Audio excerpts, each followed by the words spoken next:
Well, good evening, CS. Welcome to CS Online. My name is Frank, and we are so excited that you're here hanging out with us tonight.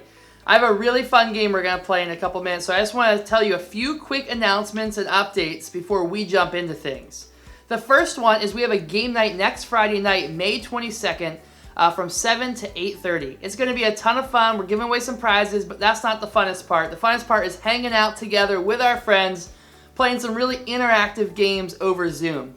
So we'd love for you to invite your friends. We're going to be breaking down actually into middle school and high school and guys into girls. So it should be a really fun night with your friends. And your leaders are hosting all of the game parties. So it's going to be really cool. So you can get the link on our Instagram bio or email, wherever you may find it. You'll find it, but we want you to be there. So mark that on your calendars. That's going to be a ton of fun. Also, I have some really cool news about summer camp, but I can't tell you everything yet, but I have good news, I promise. So all I have to say is mark the date on your calendar, all right? Let me give you the date so you can mark it down, all right? So July 31st through August 3rd, mark that down on your calendar, middle school and high school students. We hope to have more information out in the next week or two, but we're working on something really exciting that we pray and hope that could happen. It's going to be a ton of fun. But again, so mark that down on your calendars. And lastly, before we jump into things here, we just want to say thank you again for just this awesome celebration that we had last week of our seniors. Hopefully you got to watch a video on YouTube and IGTV, but we made these cool custom signs that we took and delivered to our seniors to just celebrate them and congratulate them for accomplishing this awesome thing of graduating high school. It's so cool. So we honored over 60 seniors. It's really a lot of fun. You can watch it on YouTube. I just want to show you a quick clip of all the seniors that we're celebrating this year.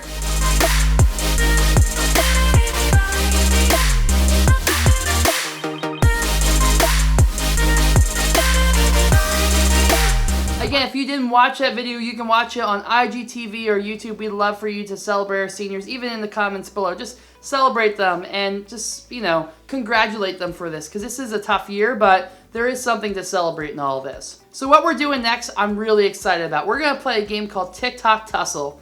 Me and Joanna scoured TikTok for some of the funny TikToks, some of the lame TikToks. We put all the TikToks in there, and we want you to guess which one has more views, all right? And we're going to see who here really knows and understands TikTok and can guess which one has more views. So mark that in the comments. We're also giving away another 5 mugs this week. So whoever comments, I'm just going to select random people. Hopefully it's your name as your username, and I will mail you a mug. And you can ask the people last week. I mailed 5 or 6 mugs on Monday, and they all got them by Tuesday or Wednesday. So anyways, keep commenting. We're going to give away some more stuff. But let's jump into this game tonight.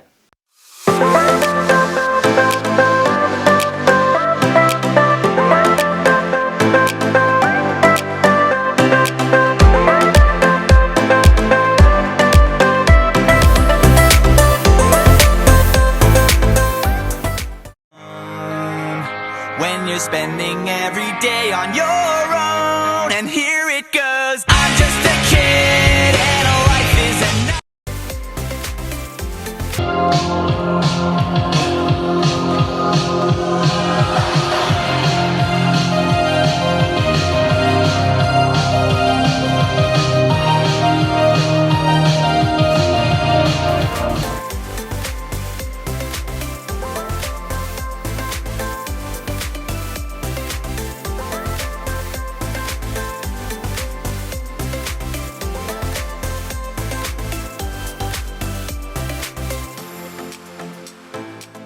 I'ma show you how to get it. It go right foot up, left foot slide, left foot up, right foot slide.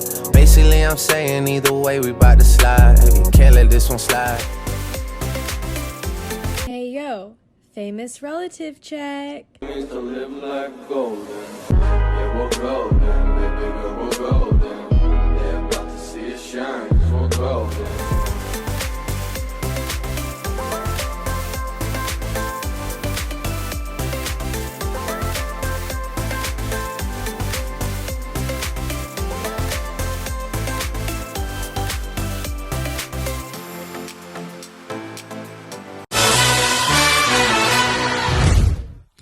gents, this is the moment you've waited for.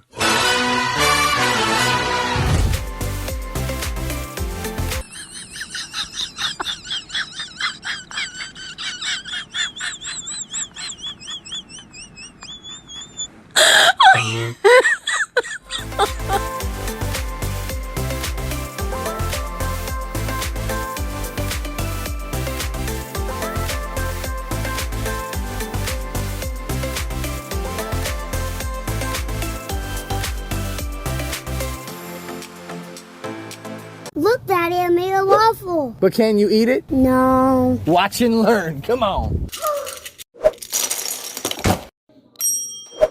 Whoa! I like pancakes and waffle. Pancake waffle. Pancake waffle.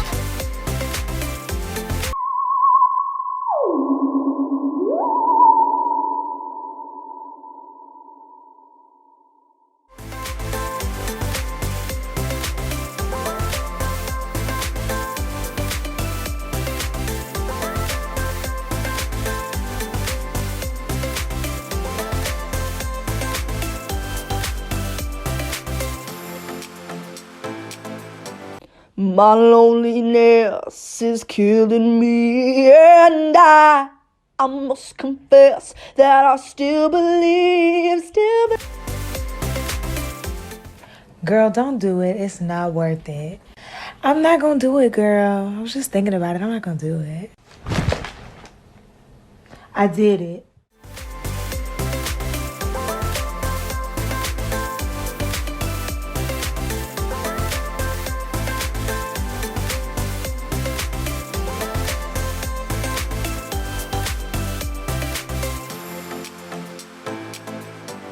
Don't be suspicious. Don't be suspicious.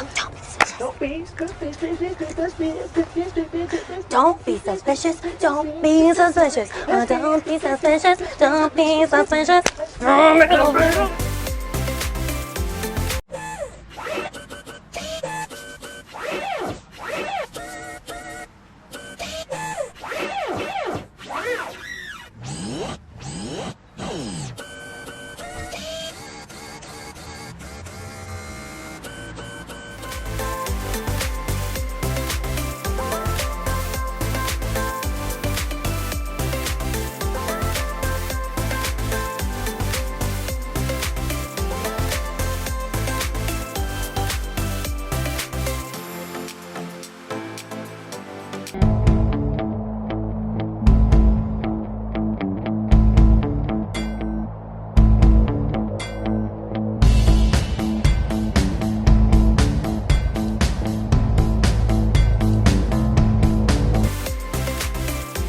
Three, two, one, level up, level up, level up, level up, level up, level up, level up, level up, level up, level up. All this on me so yummy, all this sauce so yummy. No, you want this yummy, yummy all in your tummy.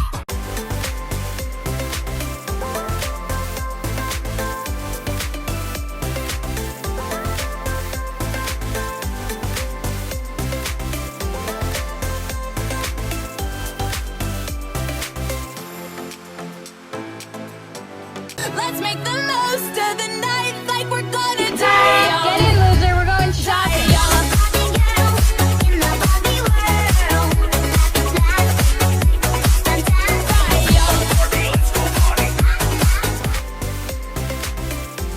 First things first, I'ma say all the words inside my head. I'm fired up and tired of the way that things have been. Oh, ooh, the way that things have been. Oh, ooh.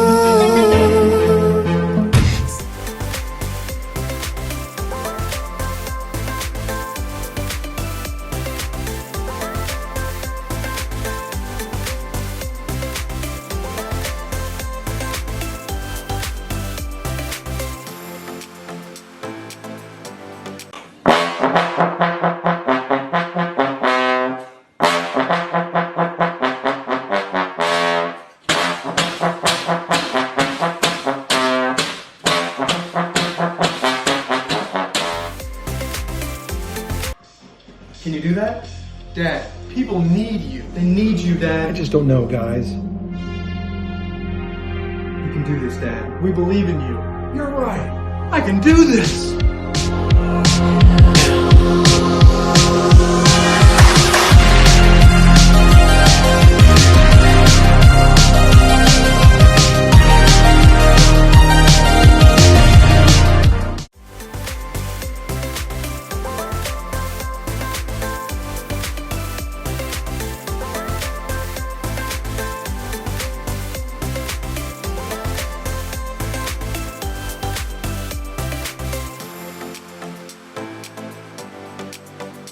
Guys, great job on guessing those TikToks. That was a ton of fun.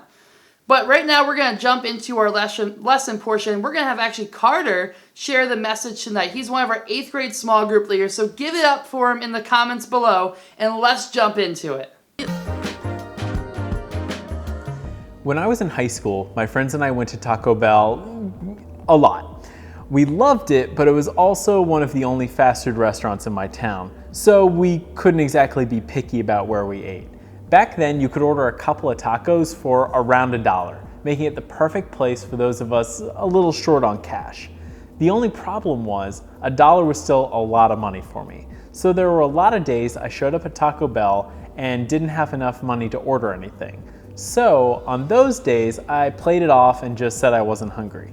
But my friend Mike paid attention when I said I wasn't hungry and knew it was more of a money issue than a hunger issue. So he would tell me, order a couple tacos, I got you. And every time Mike would cover me, I'd say, thanks Mike, I'll pay you back. And he would say, no need bro, you're good. To this day, I still remember that.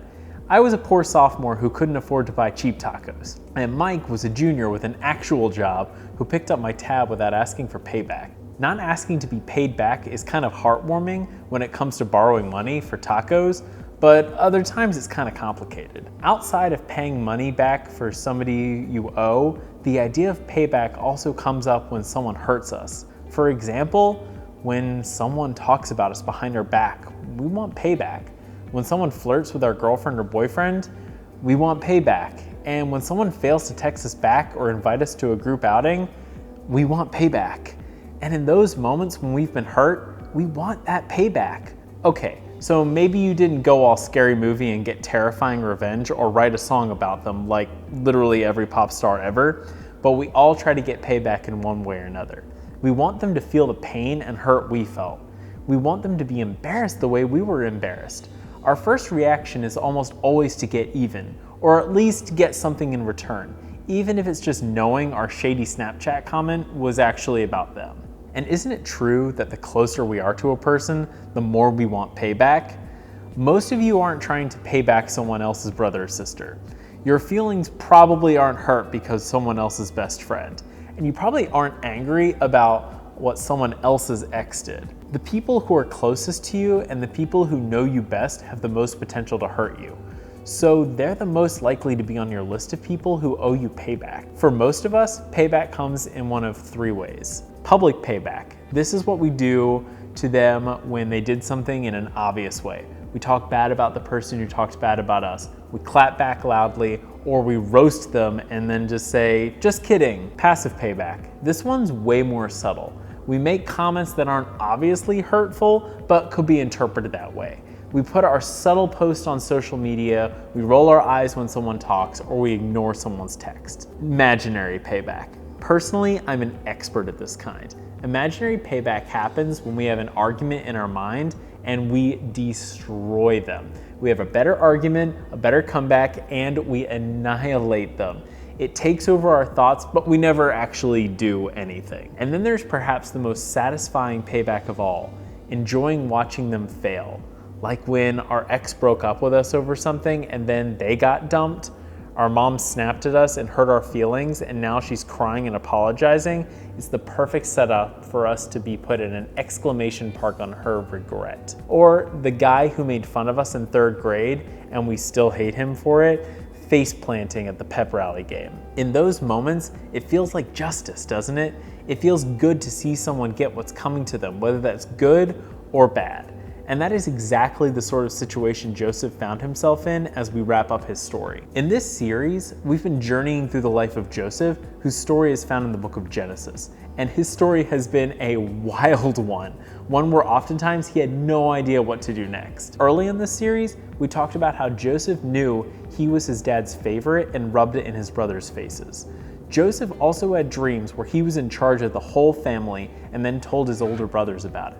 Not exactly the most self-aware guy, right? And since Joseph was super annoying, his brothers plotted to kill him, which seems like a slight overreaction. But instead, they saw a group traveling through town and they decided to make a little money by selling Joseph as a slave. The rest of the series is covered: Joseph is a slave in Egypt, Joseph is in prison in Egypt, and Joseph is the man who interpreted the dreams of the Pharaoh, who was the ruler over all of Egypt. Joseph was eventually placed in charge as the second in command to the Pharaoh. Not a bad outcome for a kid who was sold into slavery by his brothers. But then there's a plot twist. There was a food shortage where his family lived.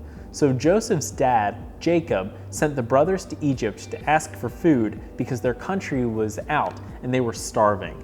At this point in the story, Joseph's family thought he was dead. So of course they weren't even thinking about the possibility of seeing Joseph when they got to Egypt to ask for food. When they arrived in Egypt and saw Joseph, not knowing he was Joseph, a huge drama unfolded. You can read some of the interactions between Joseph and his brothers in Genesis 42 through 50, and trust me, you don't want to miss it. Going back and forth and knowing the story, it's like being in a movie. So let's pick up in Genesis 45. Then Joseph could no longer control himself. Before all of his attendants, he cried out, "Have everyone leave my presence." So there was no one with Joseph when he made himself known to his brothers. And he wept so loudly that the Egyptians heard him, and the Pharaoh's household heard about it. Joseph said to his brothers, "I am Joseph. Is my father still living?" But his brothers were not able to answer him because they were terrified at his presence. Imagine the tension and emotion in this moment. Joseph was face to face with the people who tried to kill him, his own brothers who sold him into slavery, the same brothers who ironically were asking him for help. This was a get what's coming to you moment at its finest. Everything had been set up perfectly. Payback was dropped in Joseph's lap. Joseph could have refused them food. He could have had them thrown in prison and maybe given them a taste of their own medicine. He could have even had them killed. They were certainly willing to do that to him. Pause. What would you do? I mean, don't say it out loud, but in your own head, be honest with yourself. What would you have done with all that power to hurt the person or the people who would hurt you the most? Honestly, I don't know.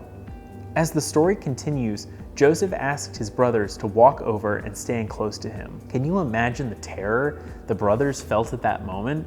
And Joseph said this, "I am your brother, Joseph, the one you sold into Egypt. And now do not be distressed and do not be angry with yourselves for selling me here, because it was to save lives that God sent me ahead of you. For 2 years now there has been a famine in the land, and for the next 5 years there will be no plowing and reaping. But God sent me ahead of you to preserve you as a remnant on the earth to save your lives by a great deliverance." Now, there could only be one reason Joseph could have responded the way he did. He didn't try to get payback because he had already let go of the idea of revenge. He had already done the hard work of forgiveness. But how do we know that Joseph could look in the eyes of the one who had caused him the most grief and care about him and how they were feeling? When Joseph said, "Do not be distressed and do not be angry with yourselves for selling me here," he was acknowledging their wrong and hurt without creating more hurt. Only a healed person could do this. Only someone who was forgiven could do this. Joseph chose forgiveness over payback, and we see that in the moment when he had the greatest opportunity for revenge. Somewhere between being sold into slavery and being reunited with his brothers, Joseph did the hard work of giving his hurt to God and allowing God to be in control of his healing. That's why Joseph was quick to acknowledge God in the area where his brothers had caused him the most pain. It didn't make what his brothers did okay. It didn't make Joseph's pain any less. It just took the real pain and the real hurt and no longer put them on center stage. It put God there instead. and that made forgiveness possible. Forgiveness was not only for his brothers, it was freedom from his own pain too. Joseph went on to tell his brothers to go and get their father and move their entire family to Egypt because the famine would continue, and without making this move, his family would suffer. And then this happened. And then he kissed his brothers and wept over them. That may be the only thing better than payback: reconciliation. This is where we see God do the impossible in a relationship, bring peace where there has only been hurt, all because of forgiveness. When it comes to other people hurting us, we too have the opportunity to choose something better than payback. In fact, there's a simple way to remember it. When you don't know what to do, pursue peace instead of payback. When you pursue peace, you fight for the relationship.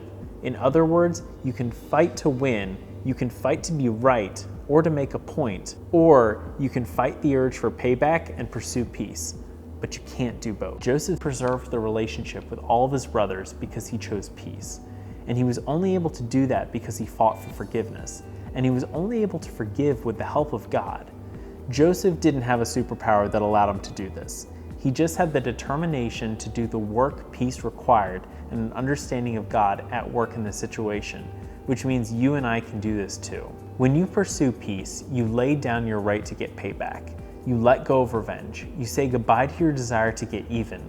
Instead, you choose the path of forgiveness. You choose God's story of reconciliation instead of your own story of payback and revenge. This is easier said than done, and something you may have to work at daily, but the ultimate benefit for you is that you not only have peace with them, you have peace with yourself as well. Here's why this is complicated though. Because what happened to you isn't what happened to Joseph. In fact, I could tell dozens of stories and none of them would be exactly like yours. Maybe you spent the whole time wondering, why do you always have to reconcile? What about when it's toxic? What if you're the one who did the hurting? Each one of us have unique and complicated situations, and figuring out what it looks like to pursue peace isn't easy. That's why your small group is so important. We want you to talk about what this looks like for you in your real life with your real friends and your real family. As you head into small groups now, think about what you have the power to do when it comes to pursuing peace. What do you need to decide? What do you need to forgive? And what defense do you need to bring to God? He can do incredible things in your story that you may not be able to even imagine yet. So when you don't know what to do, pursue peace instead of payback.